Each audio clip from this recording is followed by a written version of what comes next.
Ladies and gentlemen, welcome back to the Hard Count Football Podcast Live. My name is Jacob Charnow, leading the next generation of football fans live on the Hard Count Football YouTube channel, and of course, right here on 1252 Sports Chicago. Guys, the draft is over. It's May 1st.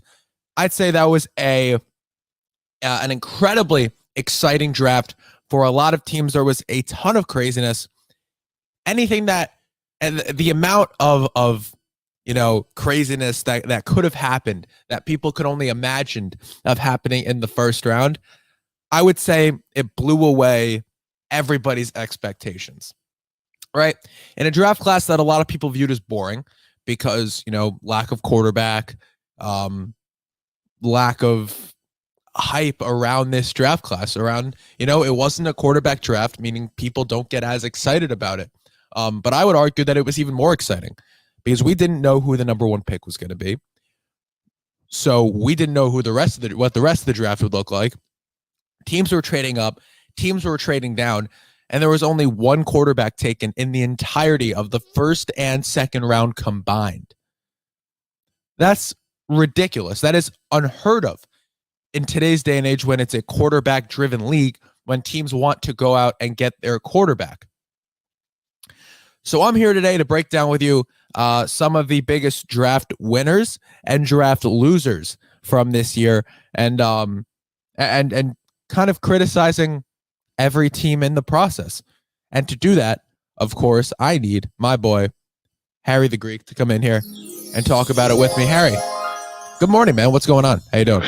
Good morning. Boy, I didn't realize I look so dark in here. Hang on. Wait a minute. Where am I? I'm in the shade because it's so hot down here in Florida. Good morning, Mr. Jacob. How are you? I'm doing really well post-draft. I'm super excited to get into a lot of this. Harry, how much of the draft did you watch? First round, second round? I got to be honest. I was very intrigued in what the Jets were going to do, what Green Bay was going to do, because the Bears didn't have a single draft pick in the first round. And part of me was saying, please don't draft back up into the first round. Matter of fact, I was hoping they would draft further back. But what did I watch? I did watch the entire first round, with the exception after Tampa Bay shipped their pick.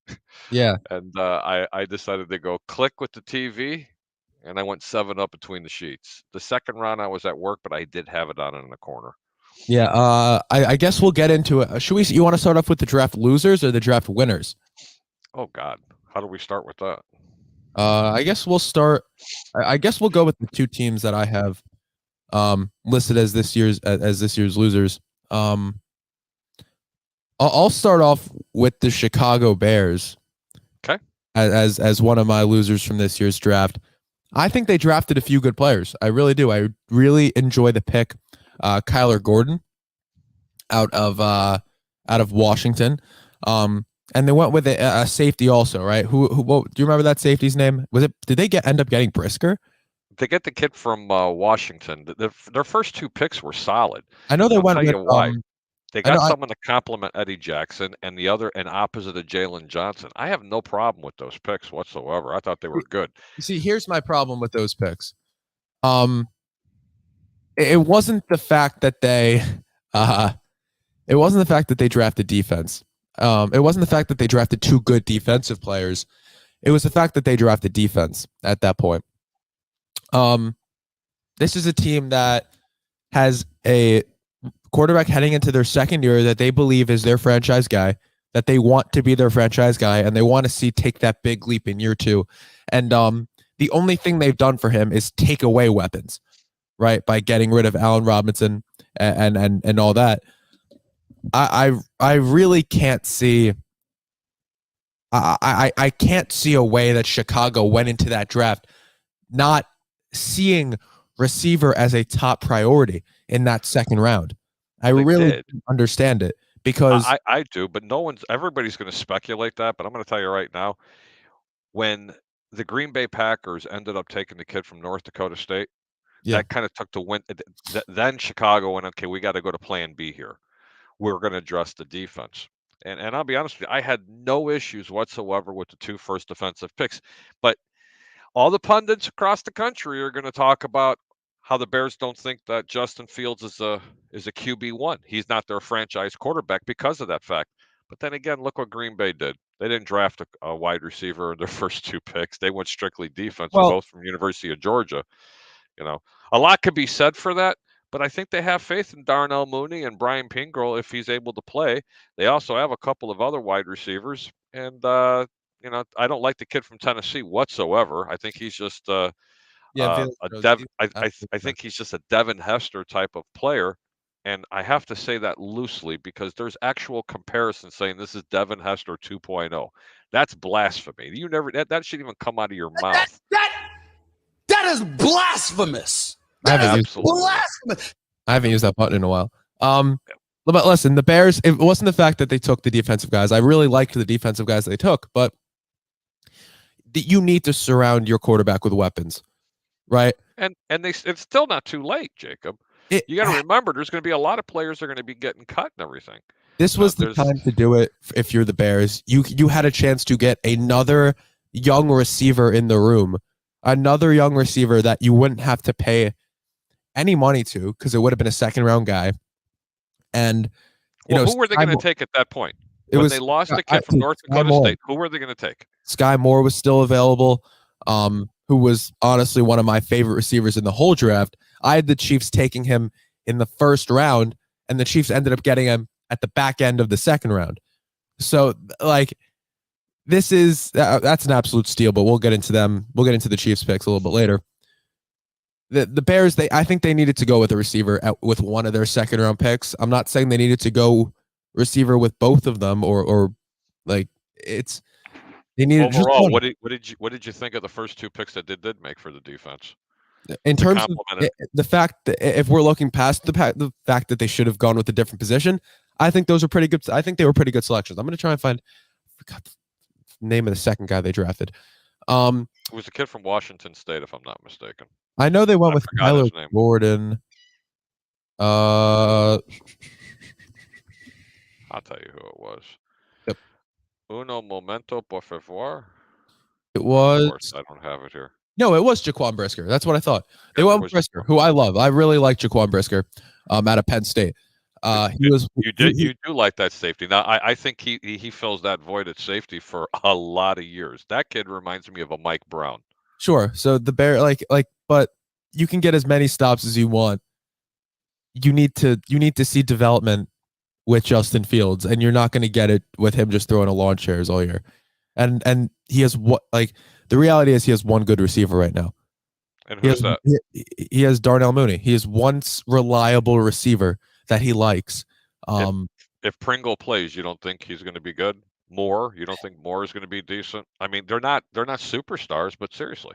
Yeah, they're not guys who are going to make a game-changing impact on the field or game-changing impact. Or it's in terms of Justin Fields' development, I don't see those being guys that have that much of an impact on his game overall. On the flip side of it, you have a head coach now that's more of a defensive-minded head coach and a very big. This is not the type of offense they're going to need that stud wide receiver one. This is going to be that offense where the Chicago Bears are going to rely on really heavy on pounding that rock and setting up the play action pass and utilizing Justin Fields' legs to make decisions downfield.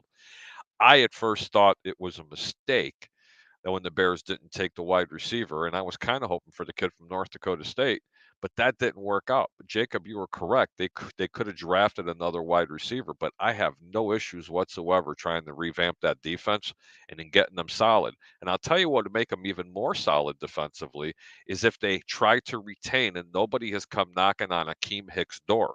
He's still one of the premier defensive linemen in the game. However, he hasn't been able to stay healthy. But if you can get him at a reduced rate, that defense is not going to be as bad. And keep Robert Quinn. They never shipped him. They need him. That defense is young. They'll be fine. On the offensive side of it, they have to be able to run the football with David Montgomery and Herbert. They will continue to do that. And I promise you, if they have a marginal passing game, there will be success on this offense as long as they're running the football. They could have even gone with an offensive lineman at that point with one of those. I agree. I would have loved that. But I agree. Doubling up in the secondary is it was tough for me to get behind that. Hey, they think there's nowhere but to go up. They may have Jason Peters still on this roster, who played formidable. He really did. But this team still gave up 58 sacks. But I'll tell you what they did very well last year, Jacob. Their run blocking was very, very good last year. They did a really good job running the football with their front five. The problem was they just didn't do it enough. Mm-hmm. There are so many holes that have to be filled. If they would have picked up an offensive lineman and they kept the safety, you would have turned around and said, yeah, it was a good draft. And then the other pundit's going to say, it's another bust. There's just too many holes to fill. They didn't have the draft capital that a one New York Jet team was going to have to be able to have, 100 first-round picks and 20 second-round picks, to continue to go. But that's the position, that's the difference between what the Jets did and what the Bears did, is because they were smarter in the past to try to achieve some of these some of these better picks. And right now, they're gonna just release, Nick Foles. Not saying that he's worth anything, but there's teams out there like Seattle. Hey man, give us a 7th round pick for him. Give me a 6th round pick, something. You're just gonna let him go? Yeah, I don't know. I don't understand the mentality of what the Chicago Bears management is going to do. But then again, and I will end with this, I don't even want to try to understand what their mentality is, because it's just been so bad for so long. It's just very discouraging. And Yeah. again, on record, I was never a Justin Fields supporter. Never was. We didn't have anything wrong with Money Mitch sitting behind center. We just restarted the entire thing. All right, fair enough. I think my second loser from the draft was the New England Patriots, who, listen, I'm tired of this narrative that Bill Belichick is some godly general manager that everyone, and no matter who the Patriots draft with that pick, is going to be an automatic pro because they're going to the Patriots. The fact that the Patriots took a guy in the first round that they could have gotten in the third round is ridiculous to me. Because are they becoming this year's version of the old Raiders? I don't know if you remember that or not. Well, yeah, but yeah, I mean, listen, it was I didn't understand it at all. It was just, I think it was a waste of a first round pick in terms of value. You had the option to get so many more defensive players. Listen, you trade with the Chiefs, who then they trade up for Trent McDuffie. The Patriots absolutely could have used Trent McDuffie at a corner spot. They just lost J.C. Jackson. There is a huge hole in that secondary now for the Patriots. This is a team that needed that first round pick, needed the value of a first round pick, and they went and they spent it on a guy who they could have taken, 40 picks later. I hated that pick, and I really just didn't like this Patriots draft overall. What about you, Harry? No, not at all. But I'm never gonna downplay what Bill Belichick can do. I mean, 7 Super Bowl rings.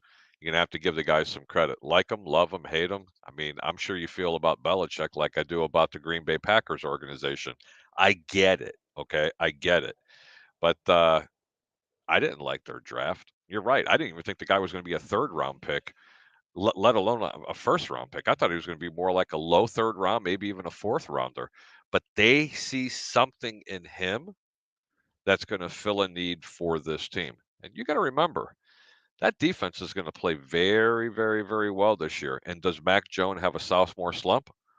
Or does he become the quarterback that I always thought he was going to be? Just a dink and dunk guy that's going to be in his system. Yeah, but you look at the Patriots' first round picks, and sure, and I know Belichick's a great coach. I'm not taking any of that away from him. But look at these drafts from the last couple of years with the Patriots. So they go with this guy Cole Strange, who, even if he ends up being okay, the value was not there in the first round. I'll say it was a bad pick.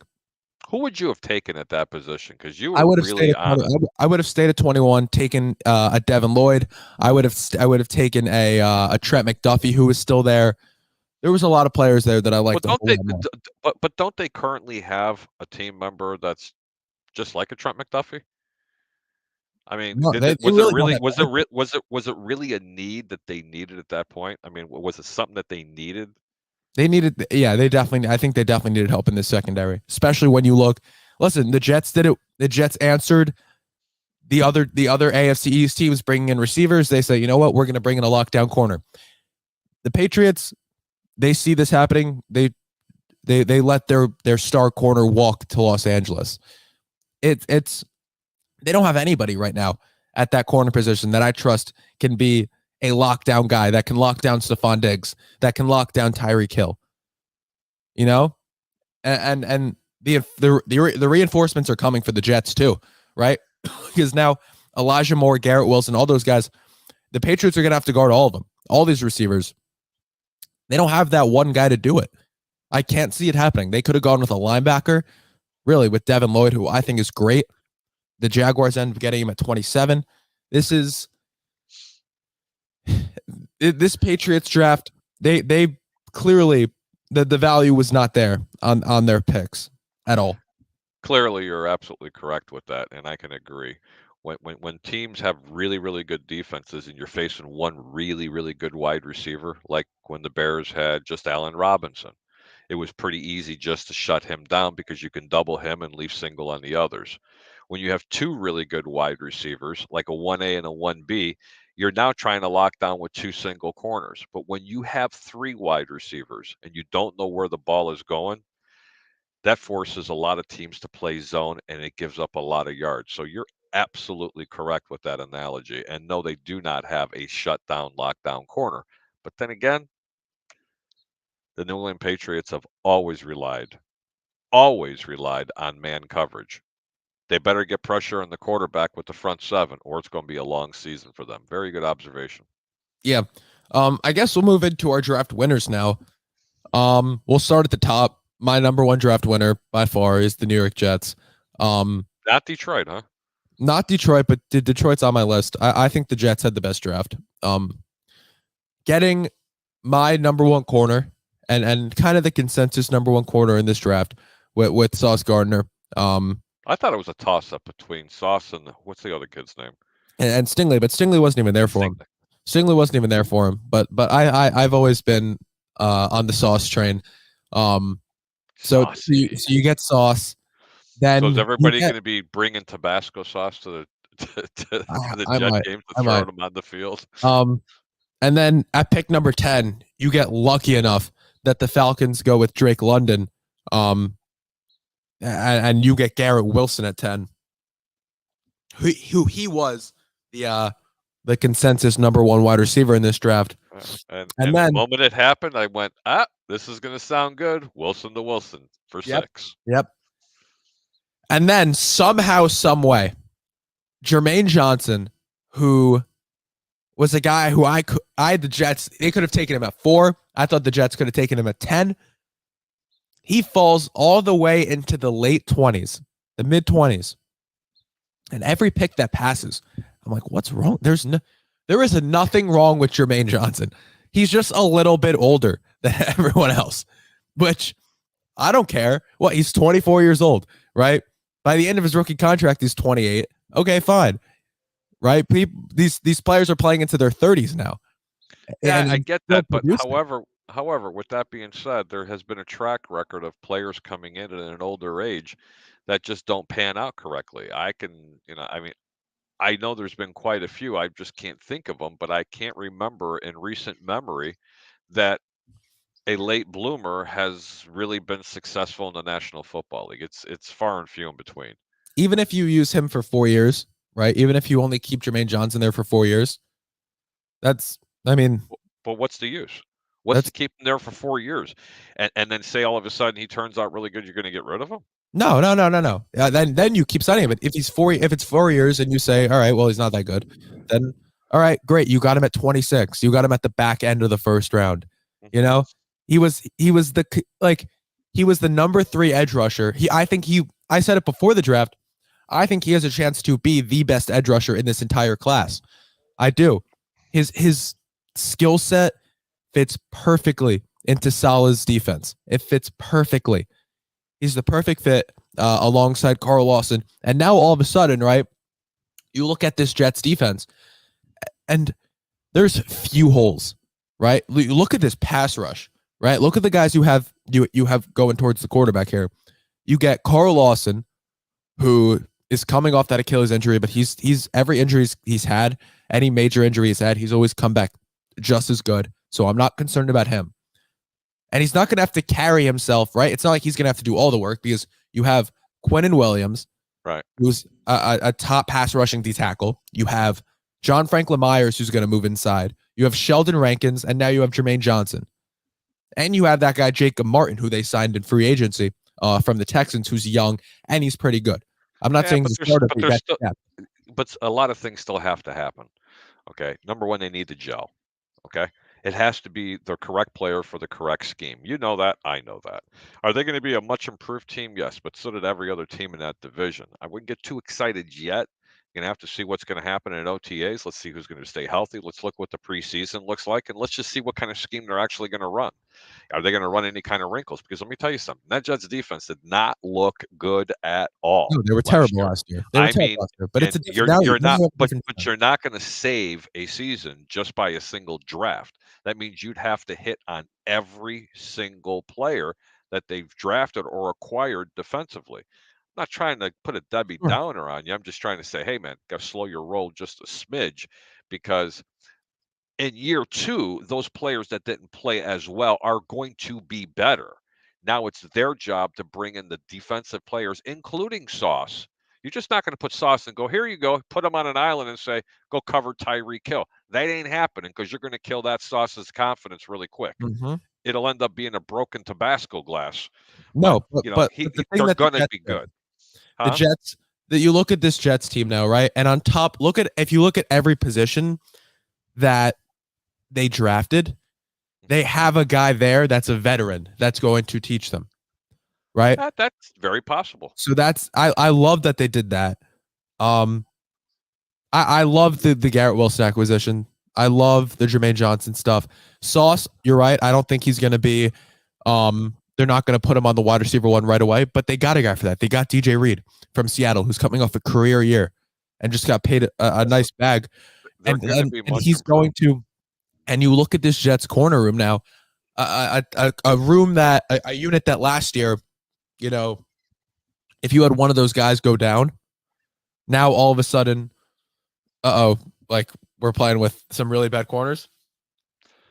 Now you have CB1 in Sauce, CB2 in DJ Reed. You have Michael Carter to play in the nickel, who in his first year as a rookie, as a 4th-round pick, was one of the premier nickel corners that was not talked about around the league. He was locked down for most of last year. And then on top of that, as a CB3, you have Bryce Hall, who, Bryce Hall was locking down some of the best receivers in the league as the CB1, right? And now you have him as depth as the 3 option, and Brendan Eccles, who was serviceable for the time that he was there, for the time that he played last season as the CB2. This is a unit that is vastly improved. You bring in Jordan Whitehead, so now you kind of you bring in the support at right. safety. They did get Jordan Whitehead. This is a unit that's much improved, man. But here's the problem. You can take a star-studded secondary, and they will look below average if you don't get pressure on the quarterback. That's the bottom line. Absolutely. It's going to happen with the Jets not just the front 4. It's not just the front 4. It's going to be the front 7. They have got to get pressure on the quarterback. If they can manage that, you can take a mediocre secondary and make them look fantastic. Just ask the Chicago Bears. Yeah, I expect the Jets to bring in Quan Alexander. I've heard some talks around the league with him visiting, played for Salah. I got a question for you. Sure. What player in the draft that you expected to go early but got picked like it was just a surprise that nobody picked him up? I'll say the obvious one with linebacker Nakobe Dean out of Georgia. Got health issues. I see the health issues throws me off, because I get that pec injury and like he didn't want to get surgery on it and like whatever, which is weird if you're drafting him. It's a scary thing, but This is a first-round guy. He's a first-round talent. I'm surprised you didn't say, I'm going to give you a little hint. The one you were touting. Oh my God, he's the best quarterback. Oh my God. I'll talk about Oh the my I'll God. definitely Have talk you about the seen quarterback him slide. play? And I'm like, yeah, buddy. Come on. I'll talk about the quarterback slide, but Nakobe Dean's a guy who should have been a round one player. The Eagles got lucky enough to get him. The Eagles had a phenomenal Yeah, draft. the Eagles had a great draft, getting Jordan Davis, trading for A.J. Brown, immediately paying him $100 million. Hold on. They're going to pay the guy. They gave up very little for him. And in my opinion, better than a Tyreek Hill. Not and just merely because I think he's got better hands and he can do a lot more on the field other than peel the top of the defense off. And you want to hear what a steal. You want to hear a draft loser, the 49ers, who now they're looking and they're like, oh, Debo, Debo just watched A.J. Brown get paid $25 million a year on a trade immediately by the Eagles. So Debo seems like he wants out. Like he's gonna get his way. That's fine, but he's not going to have the same type of success unless he goes into the same exact type of offense. He's another player that fits a particular scheme. I think the Jets would have been a great spot for him, but lo and behold, if they run that type of offense in the Shanahan style offense, that you're probably correct. But he's not a guy you're going to line up in the slot. You're not a guy you're going to line up on the outside and say, okay, we're gonna you better run a correct post. Do you mind? It's just look, man. The guy's a gadget player who can play very well. But just like gadget teams, I'm going to go back and talk when the Miami Dolphins were running the Wildcat. You were a little kid back then, bro. And you couldn't stop it. But by year 2, defenses figured it out. By year 3, it was non-existent. It was maybe one play a game. It's that type of player. Love Debo Samuel. Love what he did. He should get paid. But if you're expecting to make him a WR1 and line him up in a wide receiver 1 spot, you're going to get burned. Yeah, so let's talk about this quarterback draft a little bit because Sure. You want to tout this Malik Willis thing, him dropping into the third. Oh, yeah. So you look at the top 10, and I truly think that Malik Willis would have been the pick at 6 for the Panthers had the Giants gone with the smart pick and gone with Ikem Ekwonu out of NC State. I think the only player that the Panthers would have taken at 6 that wasn't Malik Willis was Icky. Buddy, the Panthers had a shot again. They didn't take him. That's why I said everybody had this guy rated way overrated. Way overrated. I don't think he's overrated. I think it's the fact that he played in such a simple offense at Liberty that it's scary to take him. Yeah.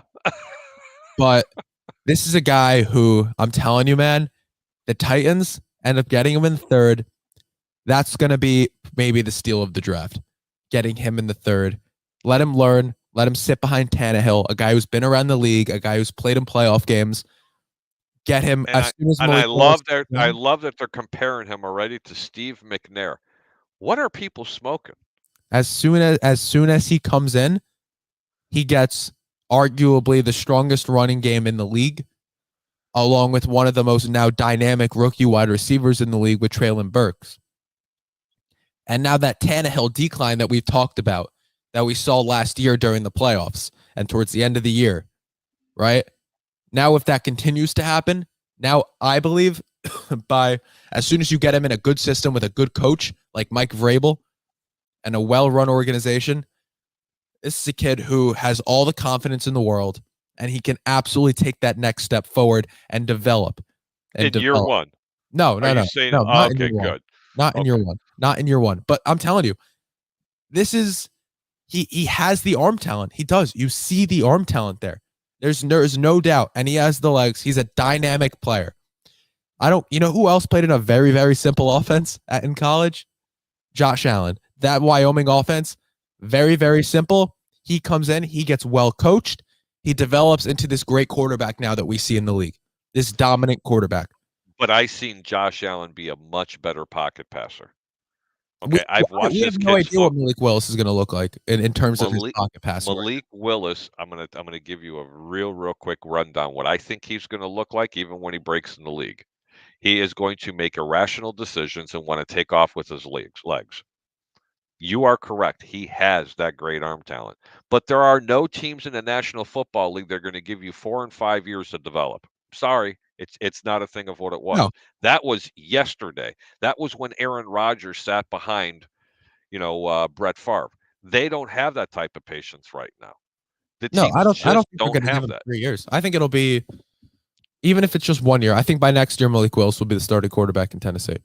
Or they could do what the Chicago Bears did, just insert him in and say, "Hey, good luck," and then we're going to ruin you. That would be awful. That would be tough for him. Another quarterback that went later than I thought, Desmond Ridder out of Cincinnati. Falcons ended up grabbing him in the 3rd. That's another one. I really liked Desmond Ridder. On a team that really didn't pass the ball that much. What was it about him that you didn't like, that you did like? It's the fact that I think he could. I think he, even though they didn't, I think he absolutely could. And when he did, it was good. He was really good. You saw his pro day, you saw his combine. He's obviously a very talented player. He has a chance to be a guy who starts in year 1. Was he a player that was just a victim of the position that he was put into in a particular sure. type? Okay. Yeah, sure. He knew that going into the year. Why didn't he make a transfer to a different school? You see, I'm that devil's advocate. I'm like the guy's always thinking cynically. Okay, he had that opportunity. If he was that good, why didn't he move on to, say, Tennessee or Kentucky, where they're going to chuck the ball? Because Cincinnati's a great team, man. Cincinnati had a great year. Defensively, they were a great team. They were just mediocre at best offensively. Because if I'm Desmond Ridder, I'm looking at Cincinnati. I'm saying, all right, well, this is a defense that could take me to the college football playoff. Now, why would I? Now his name, right now he goes and he puts up similar, but a little bit inflated numbers at, a school that doesn't get as much recognition in terms of the school that won't make the college football playoff. Now all of a sudden his name isn't bright. Now all of a sudden he's Carson Strong, right, out of Nevada. But right? It was strong enough to be Cody Pickett. Cody Pickett was strong enough to make it in the first round. You see, that's what I'm trying to say. Is I'm not trying to debate you 100%. Pickett was a guy that's a guy who was clearly you line up Pittsburgh against Cincinnati, and Cincinnati would whip them like a redheaded stepchild 9 out of 10 times, maybe 10 out of 10. Mm-hmm. But Cody Pickett was still your first quarterback taken off the board. Yeah, and that still baffles me. That's still it baffles me why he was the first quarterback taken off the board.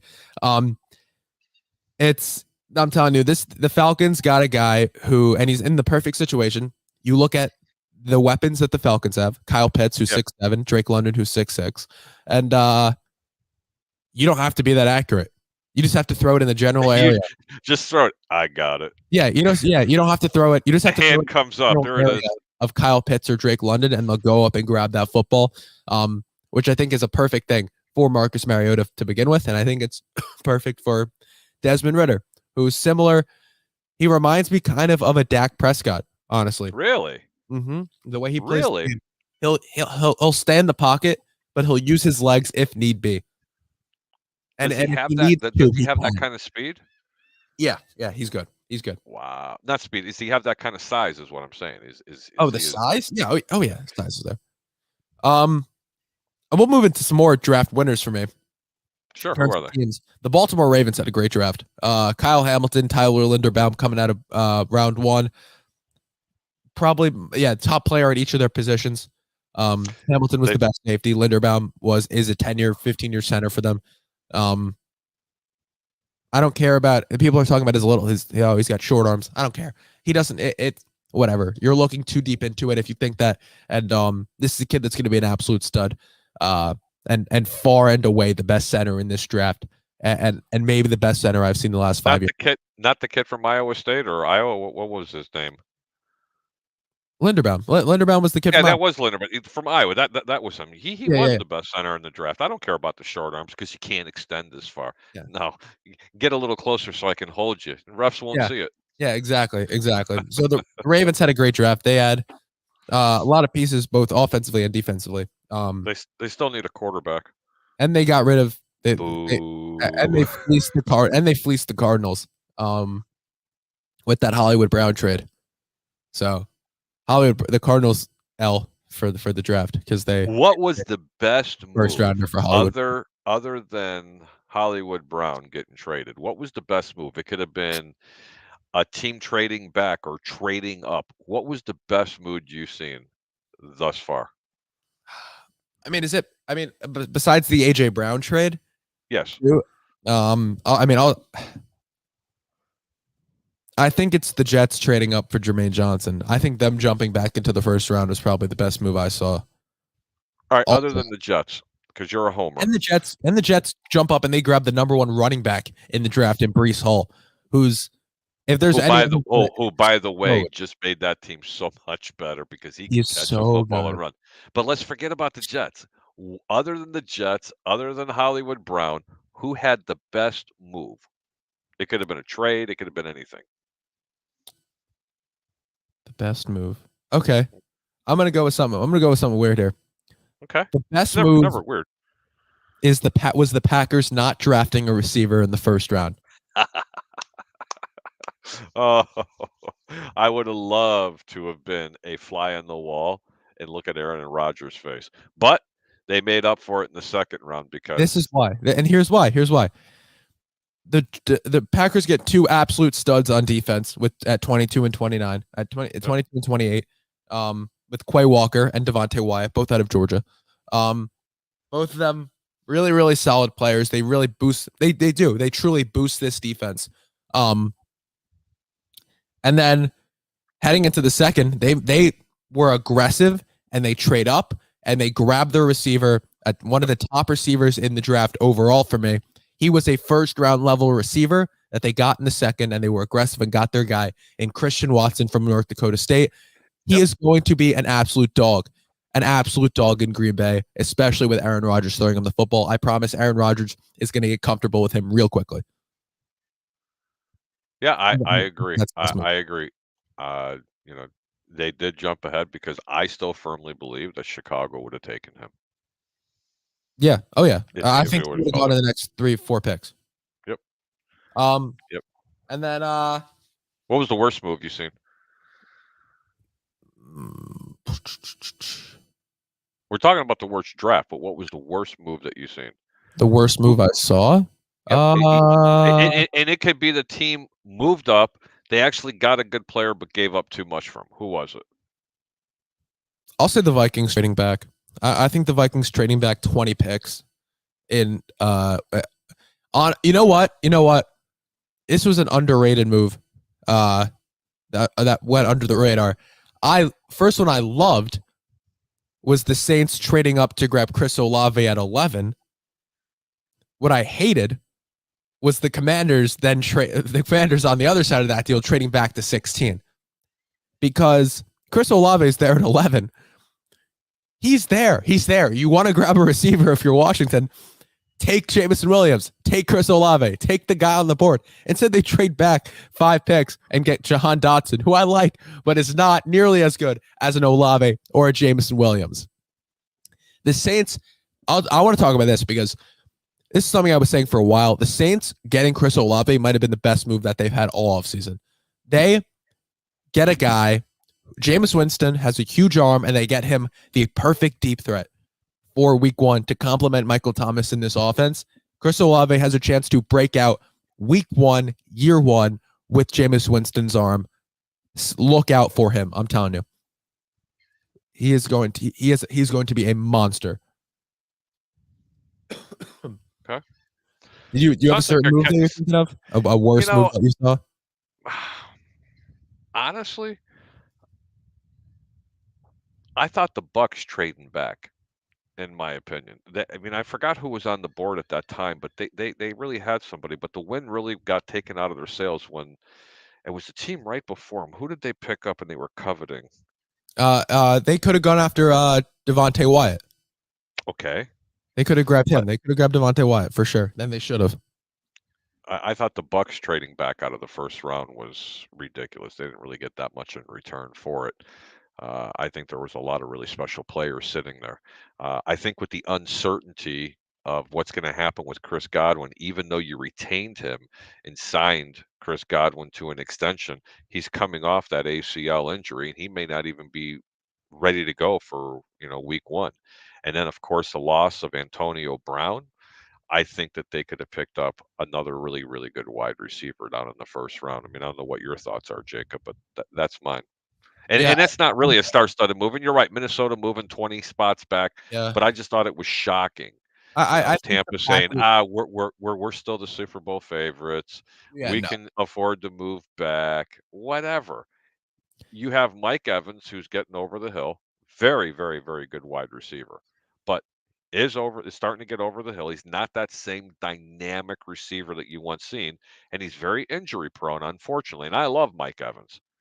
But after Mike Evans on this team, I'm not in love with a Scotty Miller or Tyler Mhm. Johnson, who hasn't really come out to grow, but they're going to need a lot from him. I would have taken a receiver in that first round. Yeah, I totally agree. The only problem is I agree that they should have gone with a receiver in this draft. I just, man, you look at the value. This is my thing with the Packers too, not taking a receiver at that 22, 28 spot. Right. There was no value for a receiver there. There was so much more value for other players, and the Packers should have gone with a different player and stayed at 27. But the Bucs should have stayed there and drafted a player, but there was no value for receivers at that point. All of the round one caliber guys that weren't Sky Moore or Christian Watson were off the board. And there were enough defensive studs that were still available that they could have stayed on the board on a defense that does need some help in the secondary and on that defensive line, especially on the interior. They definitely could have used a guy there. Did the Bucs even pick up a running back? I don't know. It wasn't in the early rounds. If they did, that would be good because they're going to really need someone to run that football. Because I'm not sold on Leonard Fournette coming into this year, and I promise you, with the regime change at the head coach with Todd Bowles, they are going to run the football and play defense. This team could be very, very, very scary here in Tampa Bay this year if they decide they're going to continue to run that football. But they're still going to need a two-headed monster because Leonard Fournette has been getting dinged up. Ronald Jones, he's gone. I don't like the kid from Vanderbilt. I keep forgetting his name. You didn't see him on the field much. Yeah, they definitely need another running back. So if they can get one in free agency, that might be a different story. I don't know. Yeah. The New York Giants had a good draft. They did. They got Kayvon Thibodeau and Evan Neal. So they got their guys who they wanted. They had a tough second, third round. I don't think they got great value for their picks there. But the Giants had a good first round. The Chiefs, like we said, trading up for Trent McDuffie, still getting George Karlaftis at 30. The Greek. I have to mention it. The Greek got drafted. The Greek. But I think overall the draft winners for me, Jets, Ravens, Giants, Chiefs, Eagles, Packers. Those are my big winners from this year. So there it is. I'm going to have to respectfully disagree with you about a poor draft in the Chicago Bears because I thought the first two picks were absolute hits. I really do. I think we'll see, but I think they could have gotten better value for a receiver at that point. I'm going to say this much. Both of those picks start this year.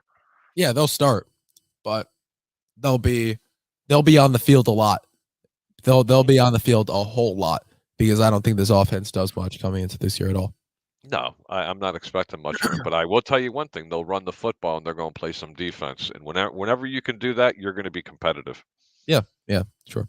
All right, Harry, I'm going to wrap this thing up. How about you go ahead and tell everyone where they can find you? Hang on. John Gonzalez said to answer the question about the Bucs, they did draft a running back and they drafted Rachaad White. What did you think of him? Rachaad White, when did they get him? Rachaad? Third round. I think it was the third round. Hang on. Christopher Cole says Bucs did draft a running back in the third round.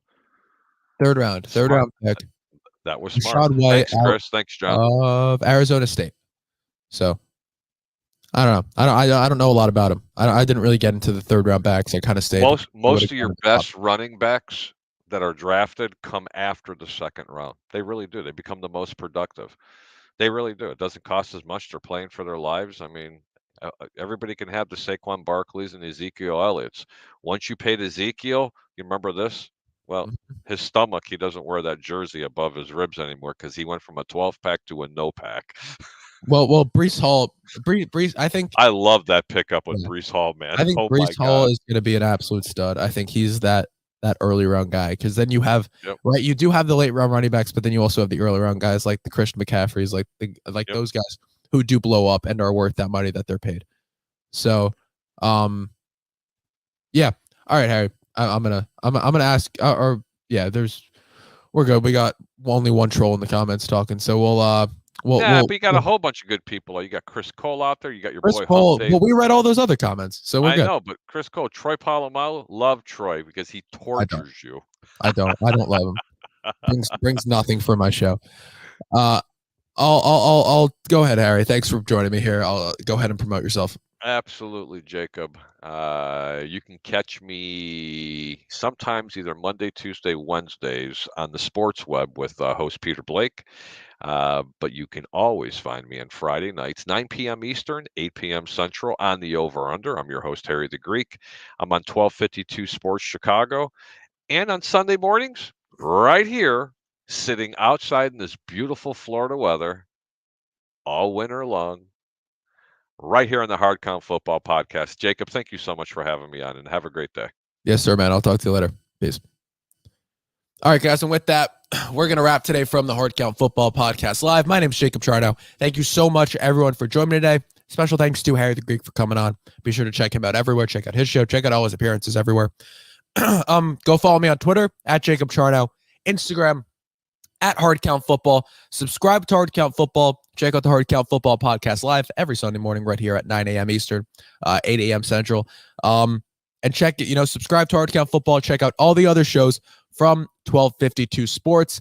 I'll see you all next Sunday morning.